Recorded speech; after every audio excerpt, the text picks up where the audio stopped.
Hello and welcome to The Discussion. This channel is here to serve as a platform for thoughtful conversations about God, philosophy, religion, history, music, and more.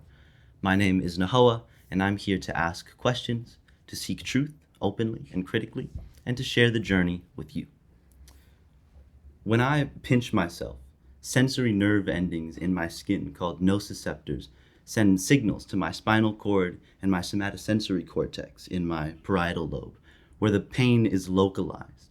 And I feel something. I really experience some slight suffering. So I resolve to let go, and my motor cortex instructs my fingers to release. Just now, a neurophysiological process influenced my conscious experience. Then I consciously formed an intention that led to a physical change. So clearly, there's a relationship between physical and mental states, even a causal relationship. But how should I truly conceptualize what is physical versus what is mental? What's the difference, if any, between my brain and my mind, my neurons and my emotions? That's the kind of curiosity we'll discuss today. The scholar joining and teaching us earned her bachelor's degree at Amherst College and both her master's and doctorate at UCLA. She's an expert in the philosophy of mind, having focused especially on imagination and phenomenology. She currently teaches at Claremont McKenna College as the Russell K. Pitzer Professor of Philosophy. So, without further introduction, Dr. Amy Kind, how are you? Hi, I'm well. Thanks for chatting with me today. Of course, Look I'm forward honored to to the have you on. opportunity.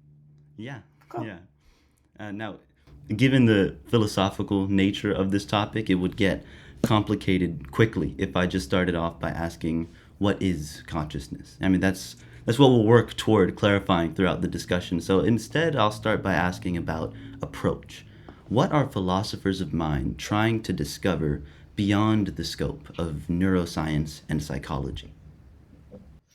Yeah, great question and great way to start. I think that there are certain kinds of questions that neuroscientists can answer.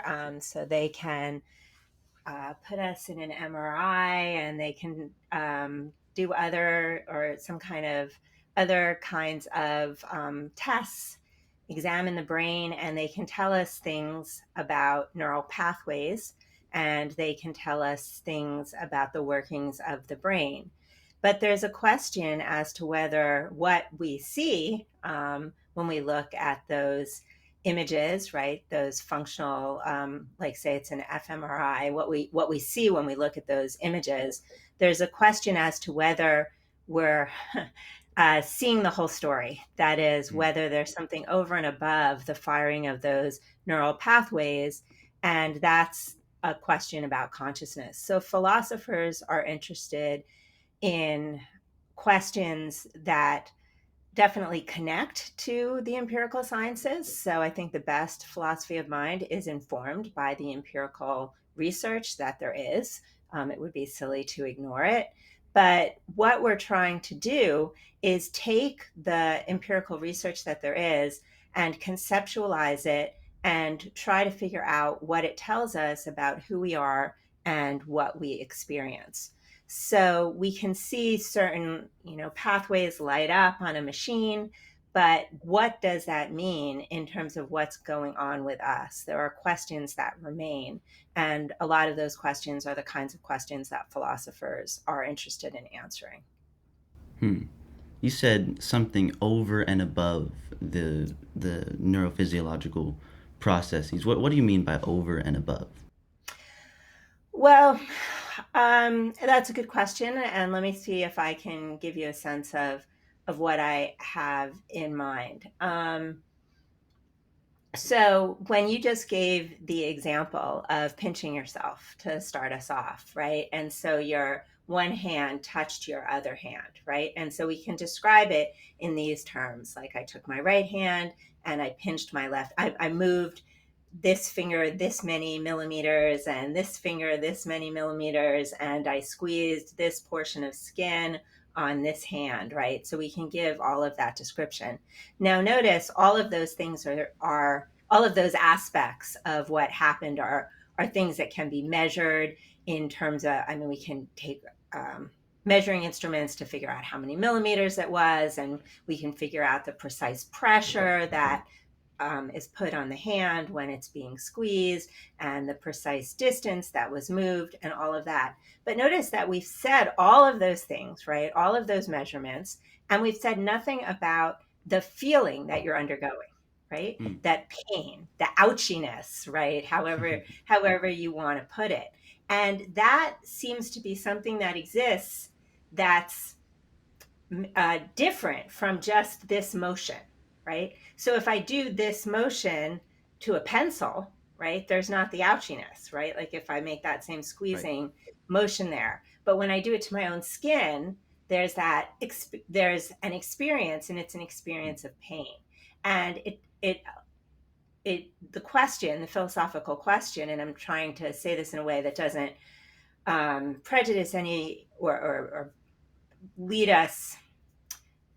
I'm trying to say this in a way that doesn't presuppose any particular Right. philosophical view. I'm probably not doing a very good job of that. But the question is whether that physical story, right, captures the pain or not.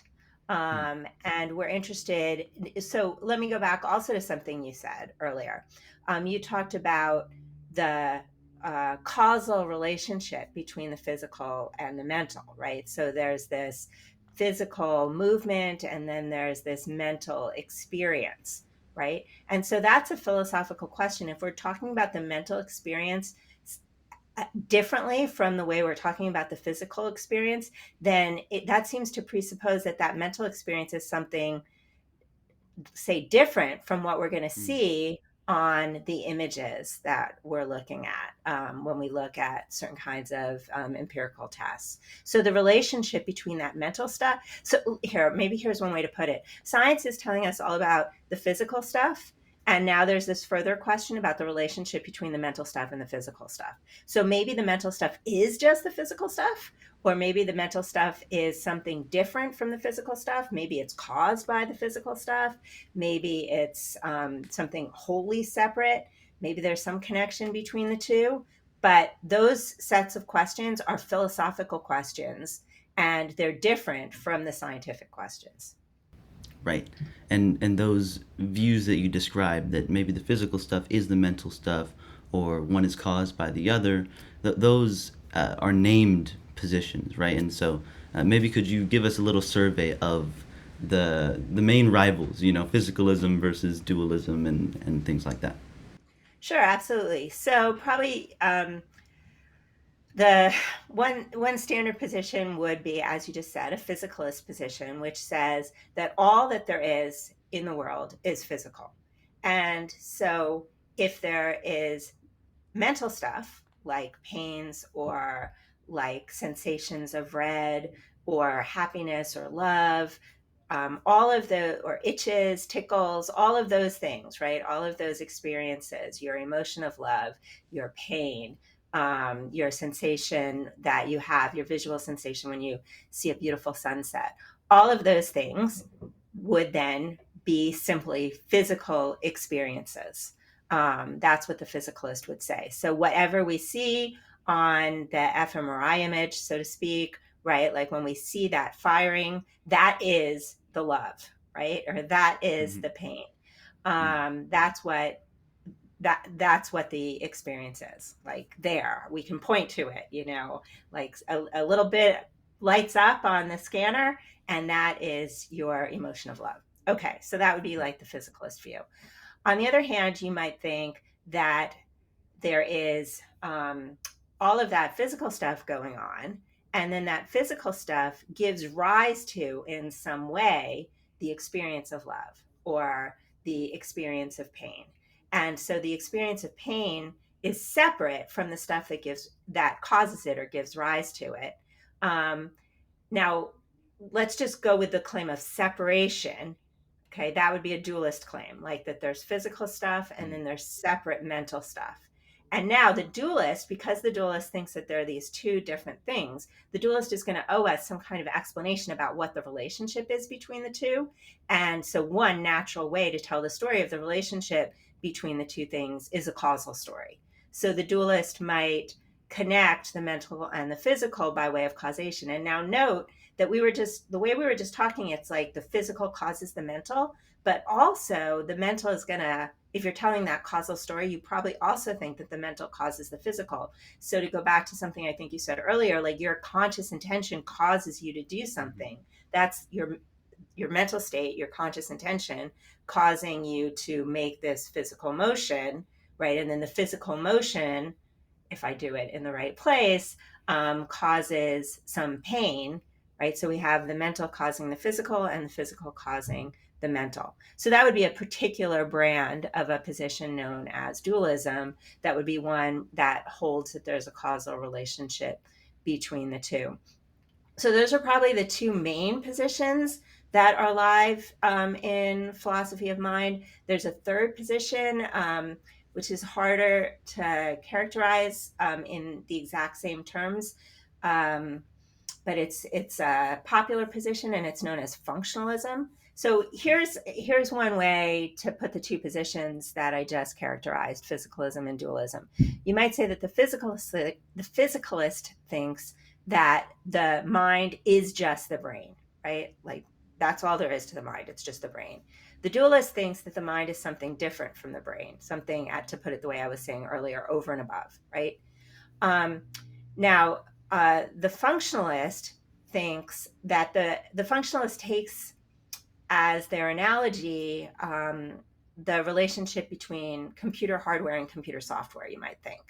And so while the physicalist thinks, or a certain kind of physicalist thinks, that a mental state is just a brain state, okay, and while the dualist thinks that a mental state is something different from a brain state, what the functionalist thinks is that a mental state is a certain kind of functional state.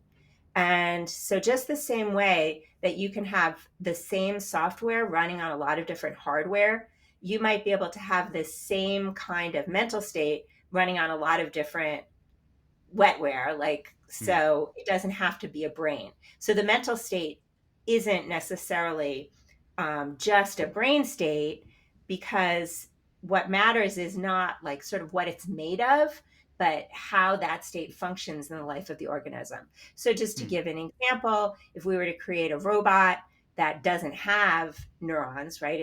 It's maybe not carbon based, or it's made of silicon or something like that, um, and but it has some kind of central processing unit with chips and wires and circuits, and it might be that it is in a certain functional state, that it is in a certain state that plays the same functional role for it that a certain brain state plays for me.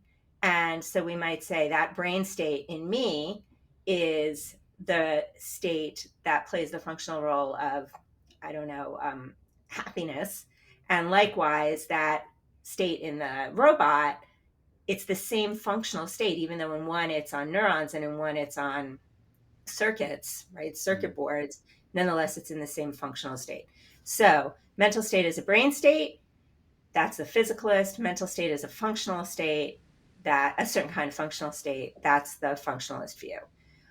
So, insofar as you think that aliens that have very different kind of neural structures, or robots that have very different kinds of structure and stuff, insofar as you think that they might have mental states, it's going to be a problem for someone who thinks that mental states are just brain states. Hmm. If we can instead extrapolate to the functional role that the state is playing in the organism, then that would be a sort of functionalist position, and that would accommodate the mentality of aliens and robots and other kinds of things like that. Hmm. So, dualism, physicalism, functionalism. And exactly how to characterize functionalism within the dualism physicalism divide is kind of tricky. But that gives you a sort of lay of the land.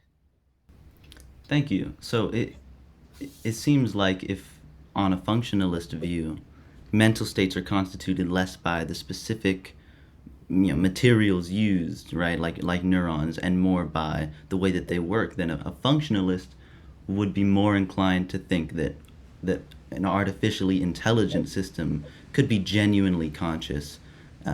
It, they would be more inclined to think that than, say, a traditional physicalist or dualist. Is that right? Well, certainly than a traditional physicalist, I think.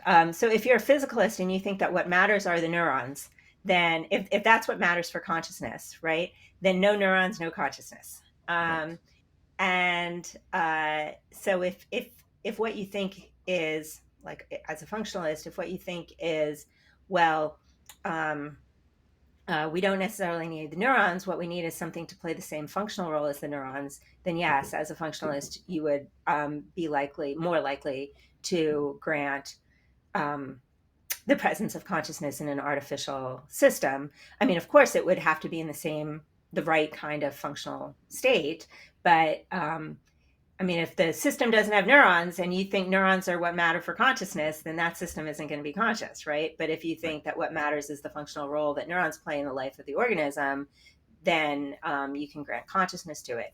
In terms of the dualist, it kind of depends um, on exactly what the dualist sees as the relationship between the physical and the mental. But if the dualist thinks that like mentality emerges from a sufficient level of sophistication in an organism, then that's not going to make any kind of reference specifically to brain stuff or to circuits or anything like that. So the dualist, it's open to the dualist Mm. to grant consciousness to an artificial system. Interesting. I remember that David Chalmers and David Bourget, I don't Yeah, know his French, yeah, yeah. surveyed almost 2,000 philosophers about a range of subjects. And when it came to physicalism versus non physicalism, the slight majority, literally just like 52%, endorsed physicalism. And I wonder, how do you think that compares with what the public tends to believe? Well, I don't know that philosophers are always that well tuned into what the public believes. So Hmm. um, Okay. that's kind of a tricky question because my Hmm. philosophers' intuitions are kind of shot from thinking about too much philosophy. Hmm. But that said, I'll try to give you an answer. Um, so I'm going to back up a little to give you this answer because I want to make sure that something I say isn't going to be misleading. So, Okay. historically, I think dualism, the position that there's like something more to us than just the brain, historically, that was probably associated with a certain kind of religious position, right? Right. So, if you believe in in an immaterial soul, right? So if you believe that after the death of the body, there's going to be you could still exist, like you could transcend the death of your body, then that would be to endorse some kind of dualism, right? Because the body's gone, there's no physical stuff anymore, but you are still there, right? Having your experiences. And I think traditionally it was thought that dualism and that kind of religious position went hand in hand. That is, traditionally, maybe there were religious underpinnings of the dualist view. Now, nowadays, I think a lot of the philosophers who are inclined towards dualism don't necessarily embrace a particular religious view or a particular religious underpinning. So they're not coming to, some of them are, but many dualists are not coming to the dualist position from the idea that like God exists or from the idea that there's an immortal soul. Um, Basically, the motivation for dualism is there's more to be explained than science can explain. That is that tell we can tell the complete physical story and there's something left over, there's a residue. That physical story doesn't tell us everything that there is to know about consciousness, and we can make that point without saying anything about God. Okay, so that said, I think, okay, so here's the thing that I didn't want to be that I wanted to make sure I could say without it being misleading. I do think that I don't know what the percentage of the public is who has religious leanings, but if you do have strong religious leanings and you think, for example, that you could exist, you again, to go back to that same point, if you think that you could exist after the death of your body, right, in some kind of afterlife or whatever, then you might be inclined towards some kind of dualist view. So I guess I think with respect to the public, even if they haven't thought carefully about their views about consciousness, if they are inclined towards certain kinds of religious views, they might very well endorse something like dualism, again, maybe without even realizing it. Um, so if the percentage of the public, if there's a higher percentage among the public of religious folks, then that would probably push up support for dualism. But then again, among, I think, the public, there is a great faith in science, a justifiable faith in science, right? And science has successfully explained all kinds of things that seemed previously inexplicable. And so we might think, like, as a person of the public, actually, many philosophers think this as well. You might think, like, if I'm a betting person, then I'm going to bet on science, right? Science is going to Right. explain this. And so that would be a reason to reject something like dualism and to think like, oh no, it's not just that we um, it's not that the explanation is impossible. It's just that we haven't gotten there yet, right? Mm. Like we just haven't gotten there yet. So science isn't done. Give us time. Uh, so that's one divide. So maybe this would help clarify something that I said earlier. Just to go back to that. Um, uh, the physicalists don't think that we have currently a complete explanation of consciousness, but they think that once we develop the full scientific story of the brain, consciousness will be completely explained. Mm. And so, insofar as we feel like we're not getting the full story from those images coming out of scanners, it's just that we haven't finished, right? Like we haven't mapped out the brain fully yet. The dualist says, look, I'll give you all the time you want, right? Like finish the mapping, do your complete brain mapping. Still, even once you finish that brain mapping, all you're going to know is stuff about structure and pathways, and the consciousness is still going to be left out of the story. There's going to be Mm. something more to explain. So that's one way to look at the, that's another way to look at the divide. So since right now you're asking me about what the public thinks, I guess, it's a question of, um, it's a question of whether we think um, science is just on its way or not. Now, there are some people who think that we're all just born naturally dualist, Mm. like that's our sort of default position. And one example I like to use to suggest that a lot of people, even who think of themselves as people of science, probably do have some dualist intuitions, or non, let me put it this way, non-physicalist intuitions. Right. Like if you think that you could one day upload your consciousness to a machine, then you're separating your consciousness from your brain, right? Right. Mm. Um, so all of these futurists who are betting on uploads have some kind of anti-physicalist leaning, or at least anti a certain kind of physicalist leaning. Maybe Mm. they might very well be functionalists, but they don't think that the brain explains everything, because you could extract the program of you and upload it to a computer. Right? Um, when you watch, so any kind of time that you buy into a science fiction movie where someone uploads their consciousness, right, and you think that that's a coherent story, I mean, maybe the movie's terrible, Right. but if you think that that's a Right. coherent possibility, like you don't just like fall out of your chair laughing at this thought that the consciousness could be separated from your body, um, insofar as you like entertain that real possibility, that's a dualist leaning. Mm. Or if you're um, watching one of these movies like Freaky Friday, where there's this body swap.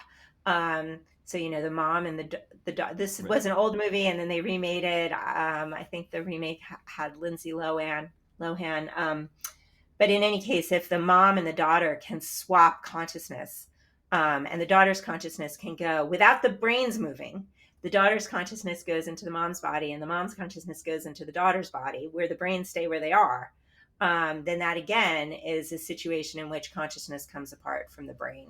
So I do think that a lot of our reactions to these kinds of scenarios in ordinary life, even if we're people of science, I think suggest that we're separating consciousness from the brain. Like we don't think that the brain is all there is to the story there.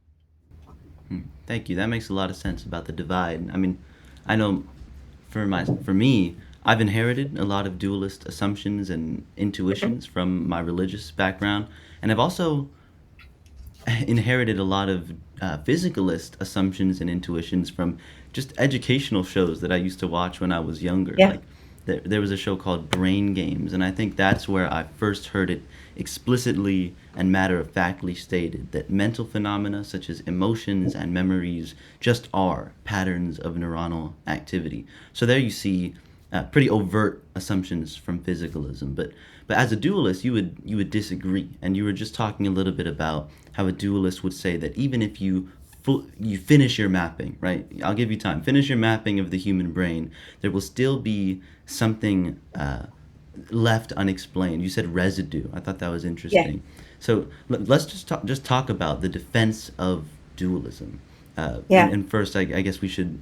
Well, no, you already defined sort of what dualism is. So, just what are the most compelling considerations in favor of dualism? Um, Good question. And I guess there are a few sets of arguments that philosophers often rely on, or different kinds of scenarios.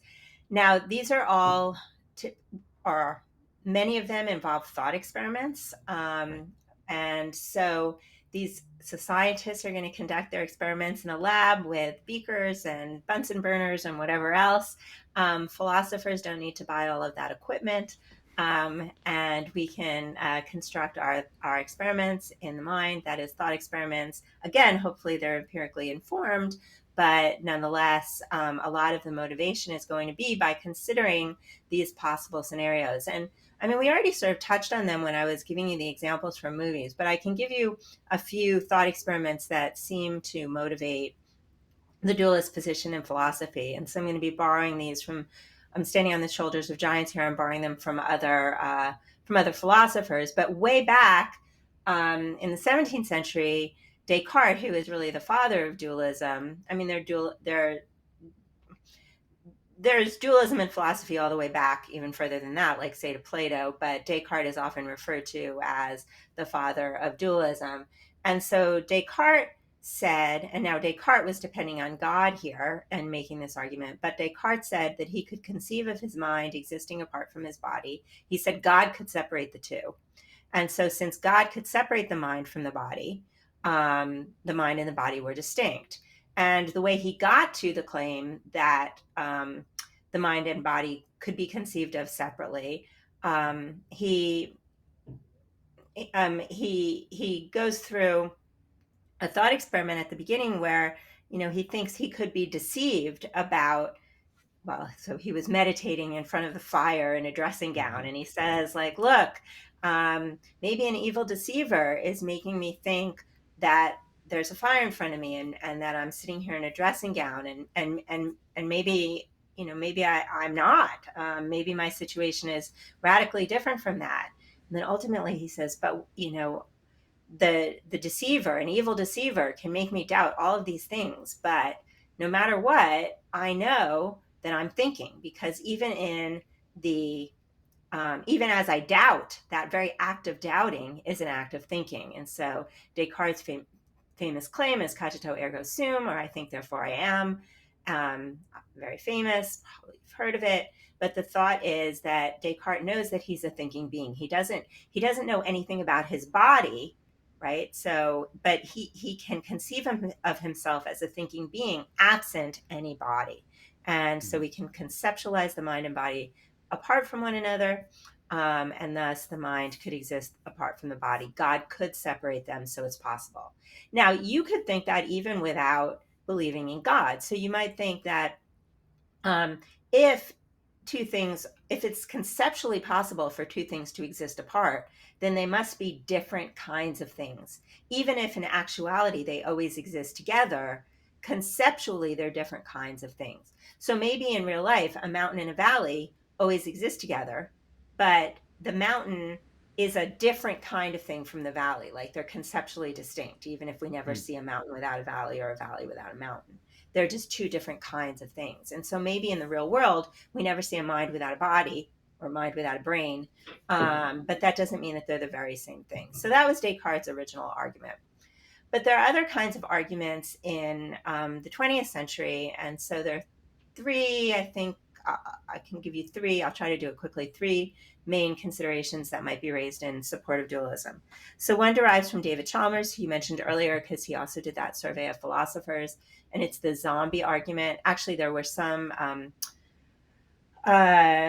people had mentioned this kind of possibility before Chalmers, but the idea of a zombie is associated with him, and he's developed it quite clearly. And so, what you're meant to imagine, so you can imagine your zombie twin, uh, I can imagine zombie Amy.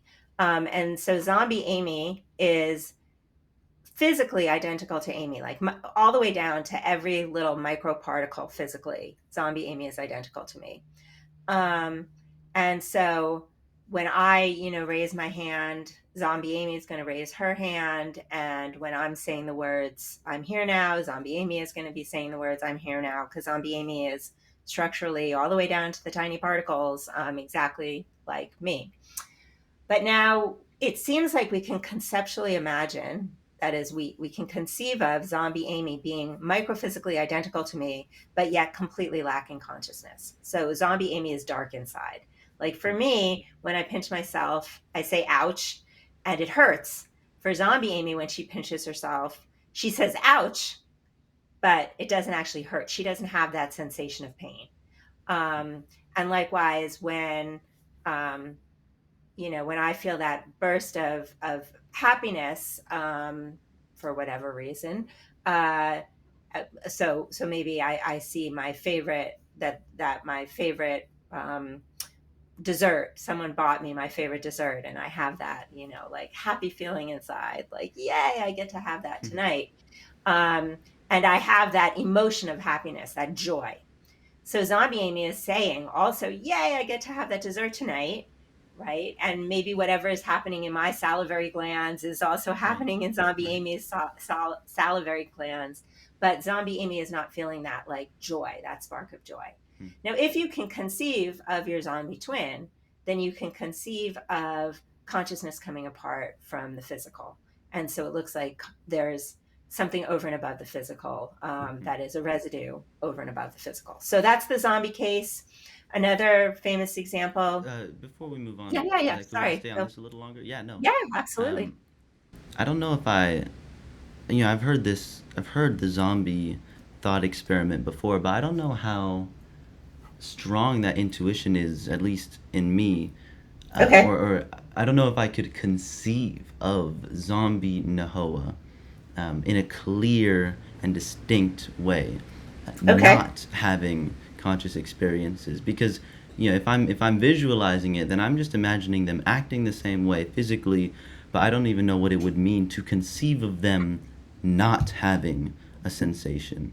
And even if I could, I feel like it could just be from ignorance on my part. Like maybe I just don't understand that it's just the way the body works. That when C fibers fire, that is when C fibers fire, you just feel suffering, right? When pain receptors tell your brain something, that just is the experience. And I know that is itself a physicalist assumption, so I'm not endorsing it. I'm Yeah, yeah. just saying I don't know how much force that has, because I just feel like I don't really understand the brain all that well. So I don't know. I mean, this is going to be one of the most talked about thought experiments in the philosophy of mind for the past 30 years or so. So is right? So No, I know. I just am feeling old, but yes, yes, you're oh. right. So what are the ways that people express how they are uh, unpersuaded, or how they have not been persuaded, like how I'm not sure if I'm convinced. You know what I mean?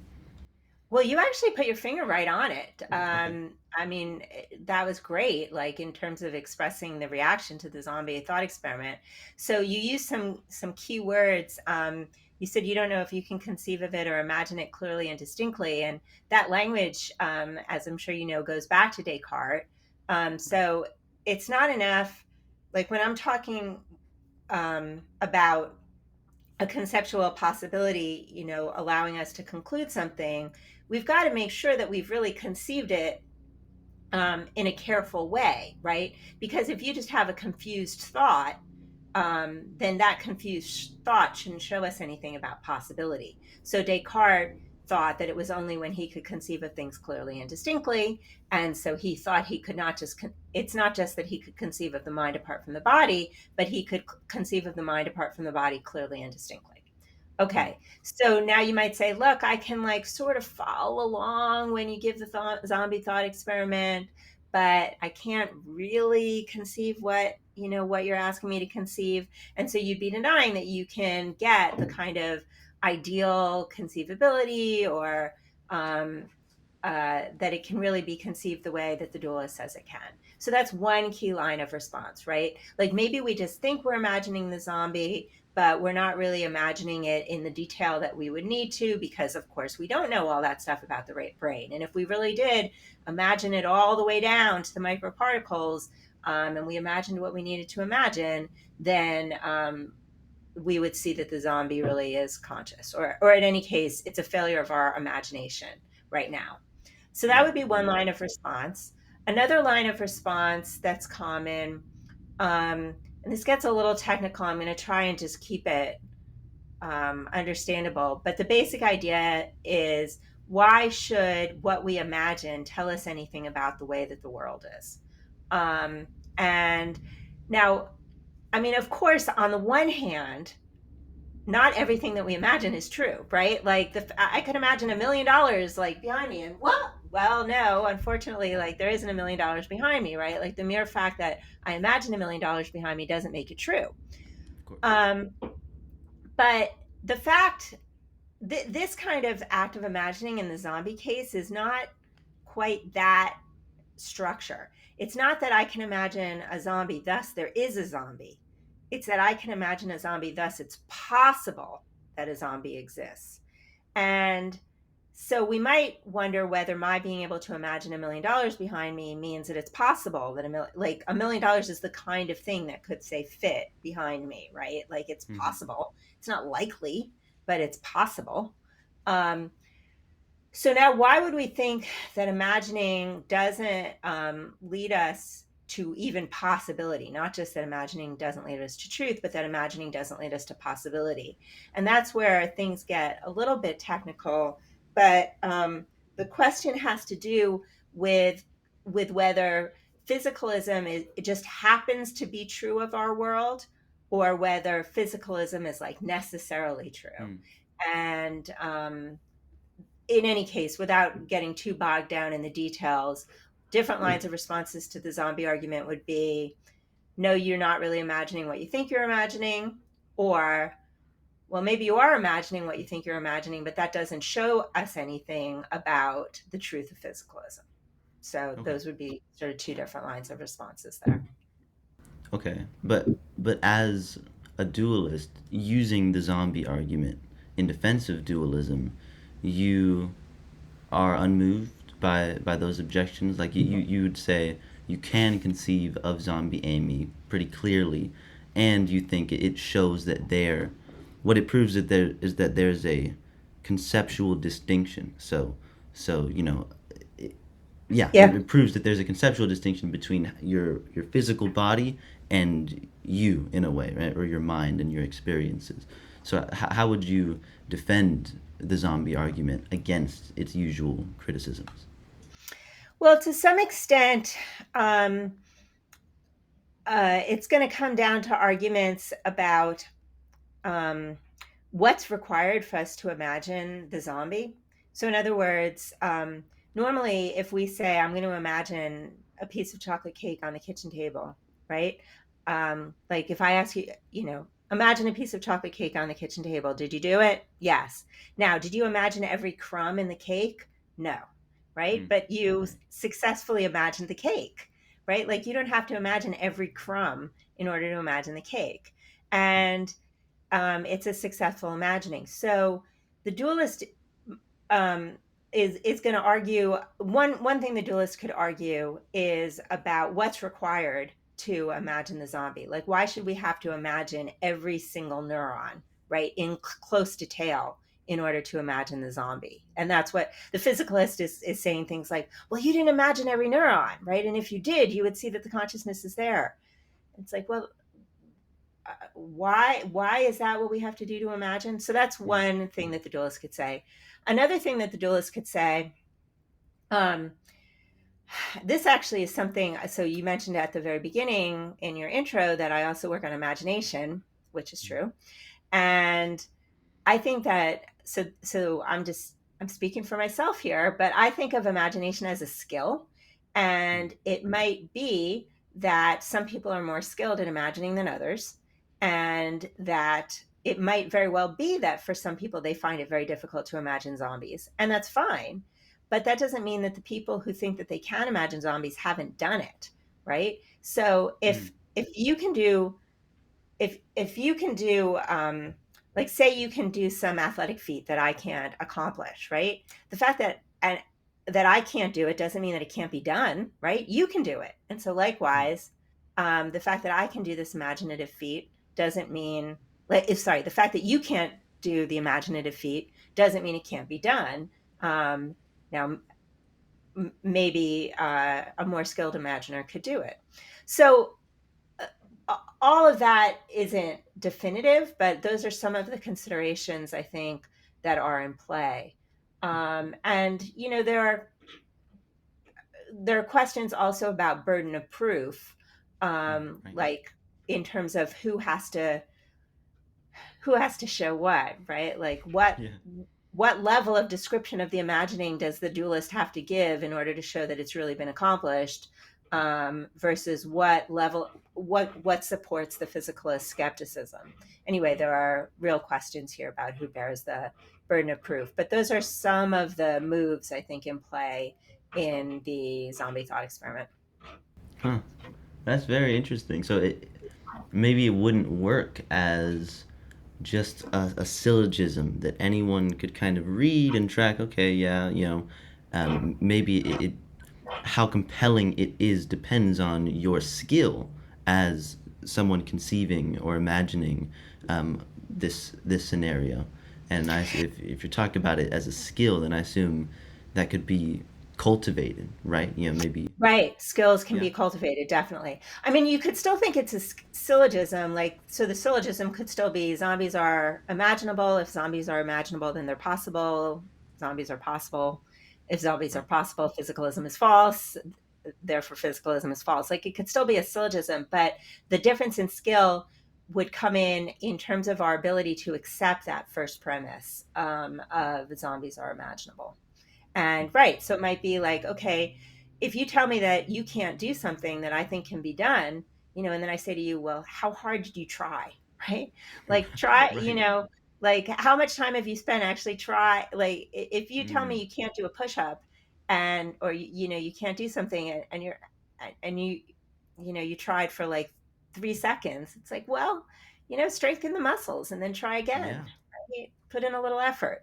So that's one, I think, dimension of this discussion about imaginability. And that's going to come in with all the thought experiments that involve imaginary scenarios. Yeah, and then you also, that was interesting, like you don't need to imagine every crumb on a piece of chocolate cake in order to conceive of it. Um, I- I'm just thinking about like if you think of yourself, yourself is the pretty much the only thing you have direct access to, right? And so you are people talk about like, oh, we don't understand what consciousness is, we don't understand the nature of the self, and right, it's kind of hard to define it. But in terms of your familiarity with your own consciousness and your own self, it's unparalleled. You know, you're so much more familiar with yourself than with a piece of chocolate cake, even if you could define the latter and not the former. And I think that might be a relevant difference, and just something for me to kind of sit on as I continue to cultivate that skill of imagination. So Cool. beyond beyond the zombie argument, I don't know if you said, I don't know how many you said. Maybe we could just do one more that you think is Perfect. a strong consideration in favor of dualism. Yeah, so sure, I'll do one more. This is called the knowledge argument, and it's by a philosopher, Frank Jackson. It's actually even a little bit older than the zombie. Well, so the zombie case became popularized in the mid '90s through Chalmers' work, and this other case, the knowledge argument, became popularized about 10 years before. But so it's another thought experiment, and involves Mary. A woman named Mary. And Mary has, unfortunately, been locked her whole life in a black and white room. So she has never been allowed to see color at all.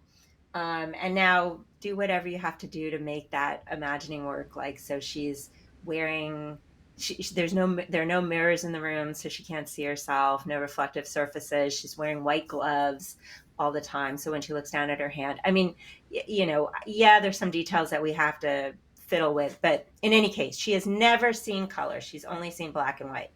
But now she has this intense interest in color. And so while she's in her black and white room, we give her lots of textbooks and black and white videos, and she learns everything science has to tell us about um, color science and about human neurophysiology and the brain's processing of color. So she is an expert on color and the brain's processing of color. And let's suppose, in fact, that she lives at a time in the future where science has completed its work on color and on the brain. And so she knows really the complete story about color.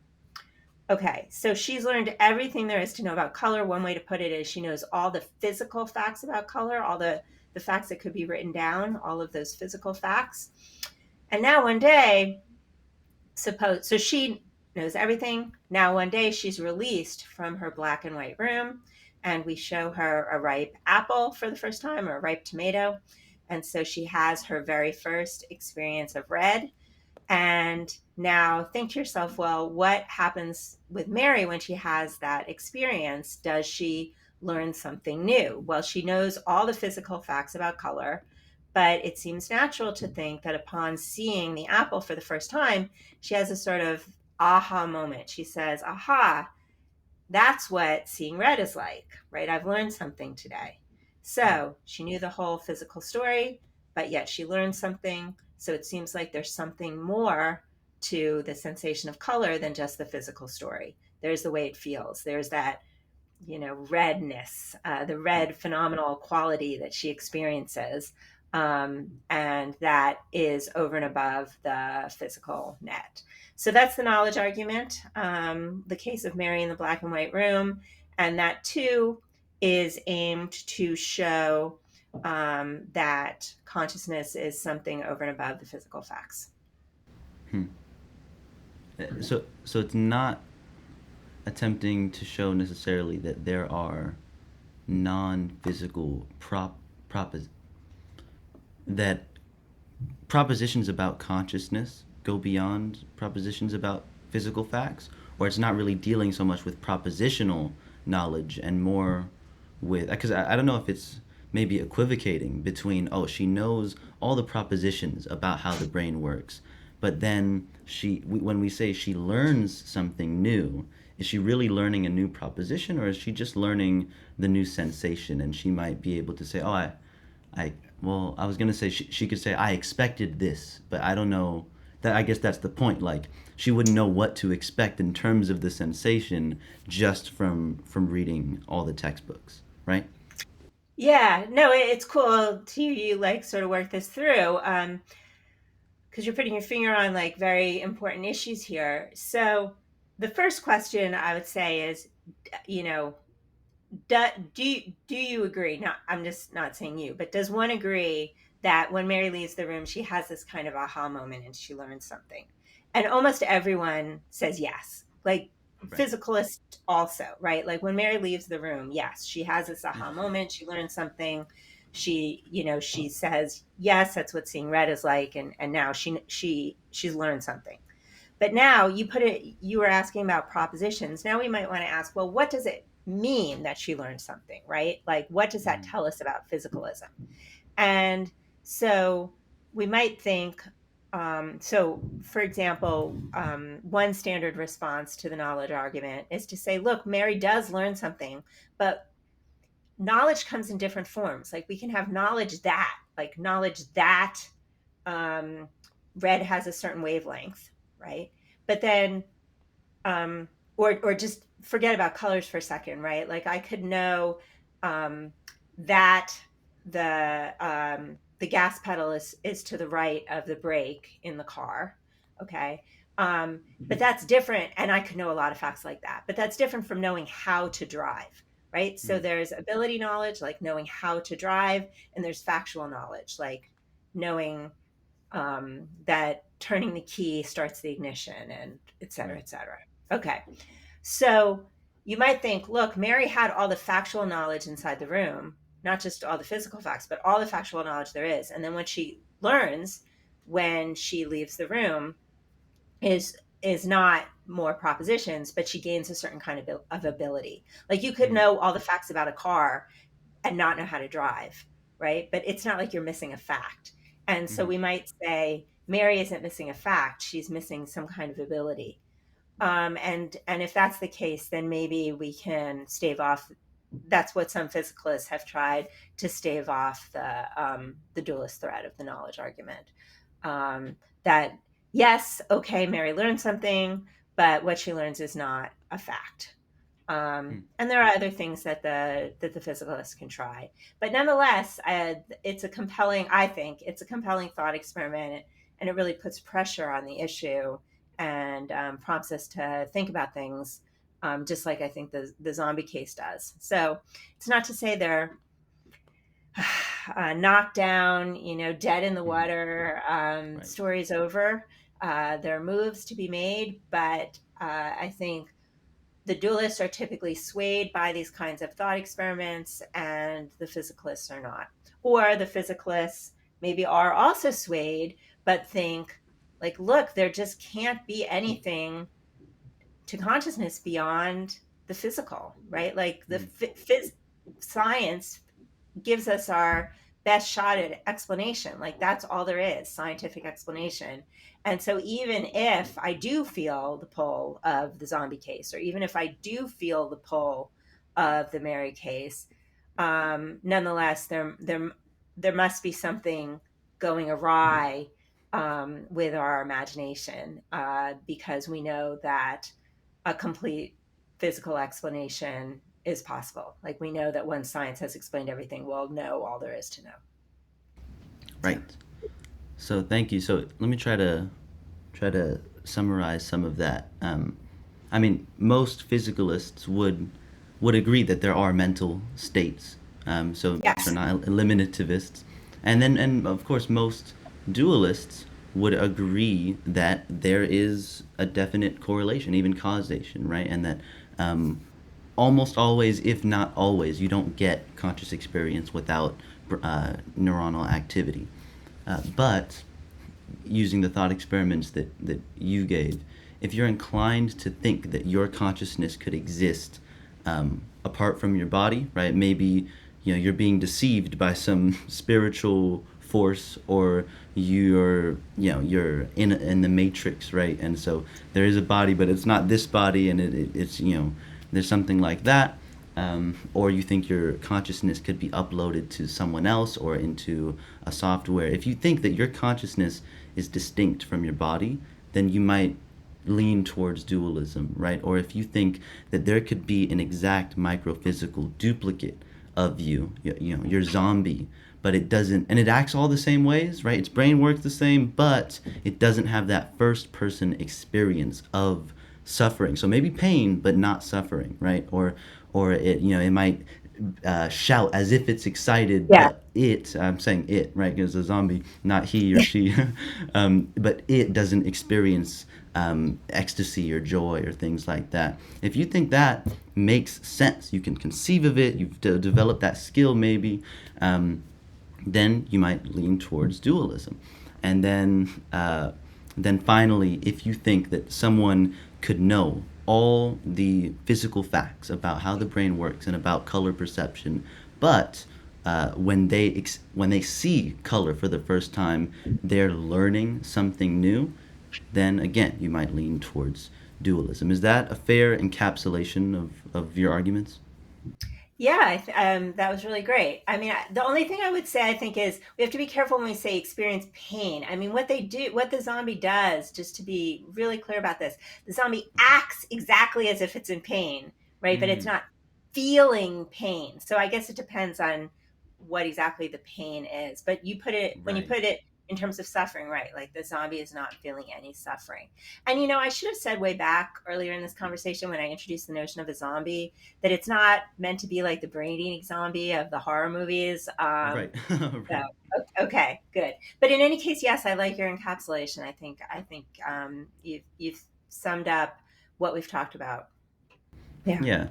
And thank you for that clarification. Maybe I should have said, like, its pain receptors are working, but it's Yes. not suffering. Right. Yes. Okay. Exactly.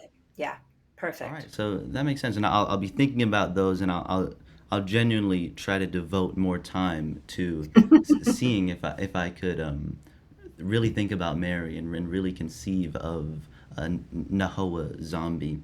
If you don't mind, I'd like to ask one more, or one or Yeah. two more questions about Yep. this. Do you have a little time? Yeah. Okay, cool.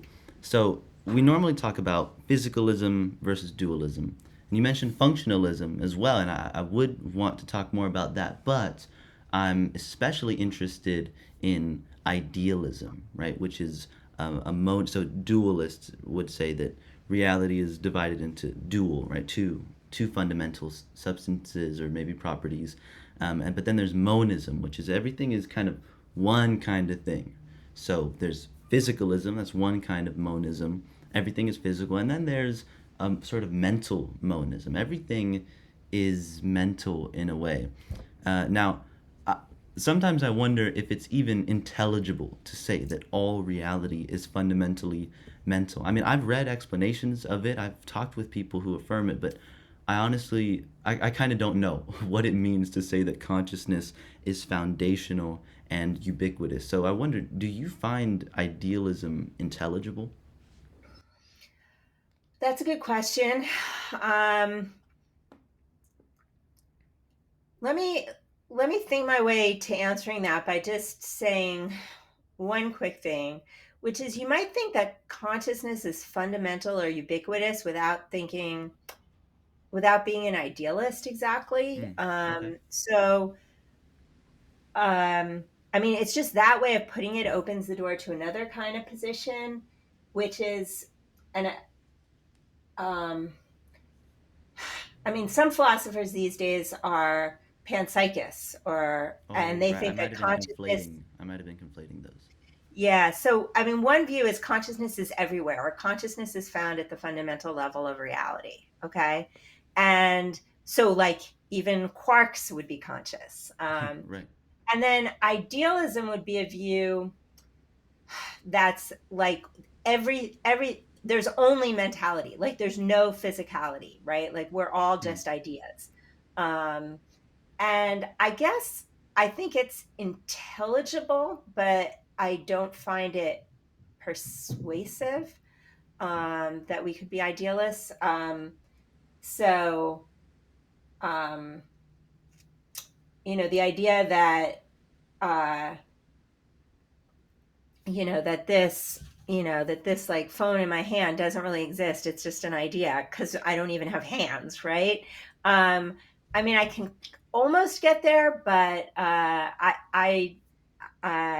for me, the hard problem is figuring out like how we're going to make sense of the physical and the mental, right. and the idealist is like just doing away with all the physical. So Well, an idealist wouldn't say that the phone doesn't exist, right? It would say that. I It, mean, he would say it does he or she would say that it exists as an an idea. idea. Yeah. Yeah. No, right. But so, like it's not, yes, it exists as an idea and only an idea. So, um, like we might say that,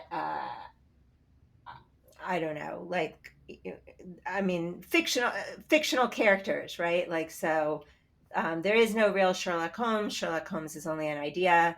Um, like, we can't bump into Sherlock Holmes in the street. Um, And so this is relegating like you to Sherlock Holmes, right? Mm, Like I also can't bump into you're just an idea, Sherlock Holmes is just an idea, and so on. mm. Okay. All right. Thank you. And so Yeah. the final question that I ask each guest is, whether it be as a result of studies, discussions, or non-academic factors, what's something significant on which you've changed your mind? And it could be related to dualism or philosophy of mind, but it doesn't need to be. Something significant about which I've changed my mind. That is a really good question. I'm going to have to think for a second. Sure.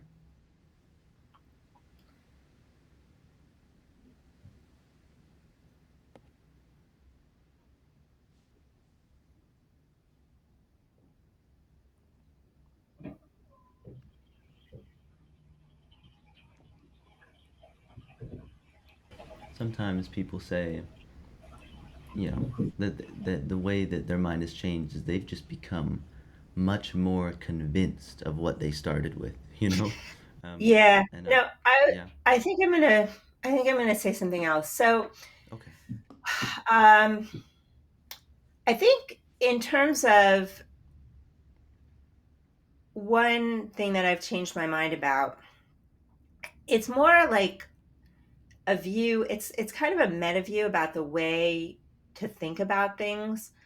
Hmm, So, I guess one thing I've come to believe is that there's probably that I've changed my mind about is that just as a general matter, I think there's probably more truth in an opponent's position than one often recognizes at the start. hmm, Um, and so that's not to say that I'm right or I'm wrong or my opponent's right or my opponent's wrong, but we we probably are we probably are agreeing on more than we realize with respect to a lot of hmm, debates. And there's just one choice point where we go in different directions. And I think one way that we can make progress is best isolating those kinds of choice points. So I guess what I've changed my mind about is, if I can put it this way, is that it, it's tempting to think that opponents are like way far apart, right? And I guess I think that on a lot of positions, the opponents are a lot closer than maybe not every debate, but on a lot of debates, opponents are a lot closer than we've realized. And that's not to say there's not a real disagreement between them, but it's not like this kind of disagreement, right? hmm. It's there's something that's dividing them, but there's probably a lot more agreement than we realize. And that we should try and ferret out the agreement so that we can really hone in on what's the dividing line and what's really making us disagree. That's fascinating. It reminds me of like I would watch a debate between two different, they disagree on some issue in the philosophy of religion or the philosophy of mind. And then I'd finish the interview sort of on the, part of me was disappointed because they seemed like they were just agreeing the whole time. They were Mm-hmm. just, kind of complimenting each other, but not in just flattery, as in like, oh, that's a great point. You bring this up, and I agree. And part of me was disappointed, but part of me admired that because, I was expecting like a clash, but really they were mature enough to see how much common ground there really was. And you're saying we should sort of emulate that, and in our dialogues, academically or just with our friends and at the dinner table and things like that, instead of focusing on the most divisive things, we should focus on the common ground, but not just for the sake of agreeing, because we'll actually highlight the areas of real disagreement and make progress there. Is that what you're saying? Yeah, I think so. I think that we can figure out, if we figure out sort of, a lot of disagreements look like they're really, really, yeah, like huge. Yeah. And then it's sort of like there's no way to begin, right? Like we disagree on Mm. everything. Like there's no way to get started. Like I don't even know how to explain to you what I'm thinking. And I think a lot of, I mean, look, there might be plenty of debates, maybe in the real world where that's true. But I guess I think in the philosophical world, and maybe in the real world as well, there are a lot of debates where there is, if we really dig down, there is a lot of agreement. And coming to understand that agreement helps us to highlight like where the real schism is, and we make Mm. philosophical progress by highlighting that schism. Um, so Yeah. that's, yeah, that's something that I think now that I don't think I always thought. That's great. That's great. Thank you for that. So You're welcome. we'll wrap it up. Are there any maybe final remarks or resources that you'd like to give to me or to our audience? um Gosh, I don't know. I guess one thing I would say is that I mean, I use some science fiction examples over the course of this, and not to be a total geek on this, but I actually think that for someone interested in thinking about these issues, like a lot of the science fiction authors are like serving you up philosophy on a plate. So, um, and maybe they're doing it like more palatably because it's this like wonderful, fantastical work of literature, and reading philosophy can sometimes be dry and hard. So I guess I just wanted to say that if for people who have like an inquiring philosophical mind, yes, definitely read philosophy, but also read science fiction. It'll stretch a lot of those philosophical muscles as well. So that's one thing I would say. And I mean, that's probably not the most important thing, but it's I think if you're just a member of the general public and you don't know where to get started, just remember that you've probably been exposed to a lot of philosophy already, just in the Mm. course of life. In terms of other kinds of resources, I think David Chalmers has an article in Scientific American called The Puzzle of Conscious Experience. And so that's super, super accessible because it was published in Scientific American. So that might be a good place to get started on some of this. Okay, I'm just gonna write that down, and I'll put those in the description. I mean, that's dope that you said that. I don't hear people recommend that, but it makes so much sense because reading philosophical literature, reading your books too, which I'll also put in the description for people to check out. You'll reference all these science fiction examples, and it's good if you have that starting point. So, yeah, thank you so much. Thank You're you welcome. for your time and for your mind. And to our audience, I hope you've been educated and challenged. So, to everyone, peace.